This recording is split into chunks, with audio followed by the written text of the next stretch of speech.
روح نے یا اس کیا ہے ذات نے بتایا کہ میں تمہارا رسول محمد رسول اللہ اور یہ تمہارا ابا مجھ پر روزانہ درود بھیجا کرتا تھا، اس وجہ سے میں آیا اور ہم کے اوپر یہ کرم کیا ہے۔ بزرگ اور دوستو، ہمیں بھی ہمارے حالات میں ایسے ہی ہیں۔ اگر کیا مراقبہ میں ہم بیٹھ جائیں اور دیکھیں کہ آج میں نے دن میں کتنے اچھے کام کیے ہیں، کتنے برے کام کیے ہیں، تو فہرست برے کام کی بڑھ جائے گی۔ ایسے وقت میں ہم لوگوں کو بھی ضرورت ہے، اس وجہ سے سب سے پہلے تو ہمیں اپنے عقیدے کو درست کرنے چاہیے۔ عقیدے کو درست کرنے کے بعد دوسرے نمبر پر اعمال کو درست کرنے چاہیے، اور اعمال میں شریعت کے جو اعمال ہے اس کو تو شریعت کے احکامات کے مطابق پورے کرنا چاہیے، اور جو قلب کے اعمال ہے، حسد، بغض، کینہ، کپٹ، غفلت، دنیا کی محبت اور شہوت پرستی، یہ سب قلب کی حالت ہے، ان کو بھی ہمیں درست کر کے اللہ تبارک و تعالیٰ کی معرفت اور محبت پیدا کرنا چاہیے۔ اور اس کے لیے آپ لوگ روزانہ سن رہے ہیں کہ جب تک مجاہدہ نہیں کیا جائے گا، جب تک محنت نہیں کی جائے گی، جب تک ان اخلاق کو دور کرنے کی کوشش نہیں کی جائے گی، یہ کم نہیں ہوں گے، بلکہ نفس کی جتنی زیادہ اطاعت کی جائے نفس اتنا ہی زیادہ خراب ہوتا چلا جاتا ہے۔ شیطان کی جتنی اطاعت کر لو یہ اتنا ہی بہکانے میں لگ جاتا ہے اور اتنا ہی زیادہ بہکاتا رہتا ہے۔ قرآن پاک میں بھی بتایا گیا ہے قیامت میں جب کہ یہاں فیصلہ ہو جائے گا جہنم میں جانے کا، تو اس وقت وہ شیطان وہاں پر ہوگا اور ہم کہیں گے کہ اس ملعون کی وجہ سے، اس شیطان کی وجہ سے، اس کے بہکاوے کی وجہ سے آج ہم جہنم میں گئے۔ تو اللہ تبارک و تعالیٰ نے وہ جواب نقل کیا ہے کہ تم مجھے کیوں ملامت کرتے ہو؟ میں نے تمہیں کیا کیا تھا؟ میں نے تو صرف تمہیں ایک بات بتائی تھی، نماز چھوڑ دو مزہ آئے گا، شراب پی لو مزہ آ جائے گا، پاور بڑھ جائے گا، میں نے تو صرف اتنا ہی بتایا تھا۔ کوئی لاٹھی لے کر تمہارے پیچھے دوڑا تو نہیں تھا کہ پیو ورنہ بھی مارتا ہوں۔ اس لیے تم اپنے نفس پر ملامت کرو، گناہ تم نے کیا تھا، میں نے نہیں کیا تھا، میں نے تو صرف تم کو ذرا سا راستہ بتا دیا تھا، اس راستے پر تم اپنے آپ چلے تھے۔ تو یہ ساری چیزیں قرآن میں ہے اور یہ ہونے والی ہے۔ اللہ جل جلالہ و امن والہ ہم سب کو سیدھے راستے پر چلنے کی سعادت اور توفیق نصیب فرمائے۔ دیکھو مجھے ہمیشہ ڈر لگا رہتا تھا اور اب بھی ڈر لگا رہتا ہے کہ حدیث میں نے سنا ہے کہ قیامت کے دن ایک آدمی کو اللہ جل جلالہ و امن والہ جہنم میں ڈالے گا اور اتنے خراب حالت میں ہوگا کہ اس کی انتڑیاں بھی نکلی ہوئی ہوگی اور وہ انتڑیوں کی گرد گھوم رہا ہوگا۔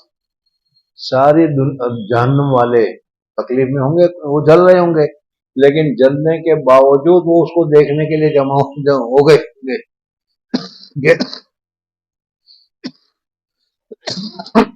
بڑی بری حالت میں وہ آیا ہے، دیکھیں کون ہے، جا کر دیکھیں گے تو وہ کہیں گے اچھا حضرت آپ کے کہنے کی وجہ سے تو ہم نے اتنا درود پڑھا، آپ کے کہنے کی وجہ سے تو ہم نے اتنی نماز پڑھی، آپ کے کہنے کی وجہ سے تو ہم نے اتنا گناہ کیا، آپ کے کہنے کی وجہ سے تو ہم ہدایت پائے اور جنت میں پہنچے، اور آپ یہاں پر کہا کہ ہاں جو مرض ہے ہم میں وہی کہ میں کہتا تو تھا لیکن کرتا نہیں تھا، میں کہتا تو تھا کرتا نہیں تھا۔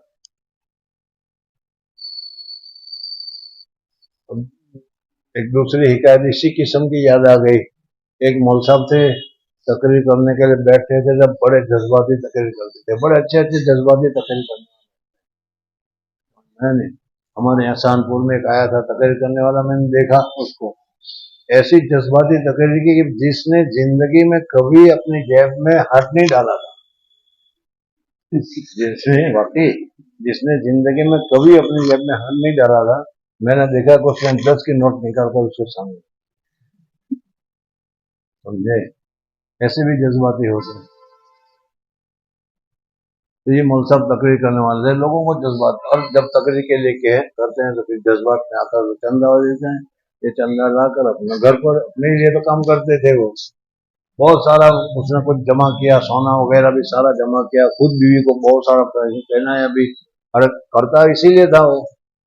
اس کی بیوی کو ایک دن دل میں خیال آیا کہ یار یہ مول صاحب کرتے کیا ہیں، کیسی تقریر کرتے ہیں، ذرا جا کے سننا چاہیے. اور میں وہ تو عورت بھی تقریر سننے کے لیے گئی تو اس نے جو جذباتی تقریر کی تو وہ عورت بھی اس جذبات میں بہہ گئی اور جتنا سونا پہنا ہوا تھا سارا صدقے میں دے دیا. وہ گھر آئی تو کھا لیا، تو کہاں گیا وہ سب سونا؟ کہ وہ تو اپنے تقریر میں نہیں کہا تھا اللہ کے راستے میں دو، اللہ کے راستے میں دو، 10 گنا ملے گا. حضرت شیخ کا ایک قصہ اور یاد آ گیا ابھی. کسی مول صاحب نے تقریر کی 10,000 دنیا 70,000 آخرت، اللہ کے راستے میں نکالو 10 گنا دنیا میں اور 70 گنا آخرت میں ملے گا.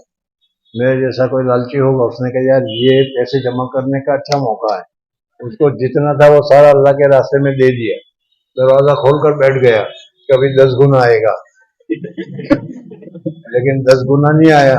اب 10 گنا نہیں آیا تو ایسے وقت میں ٹینشن پر ٹینشن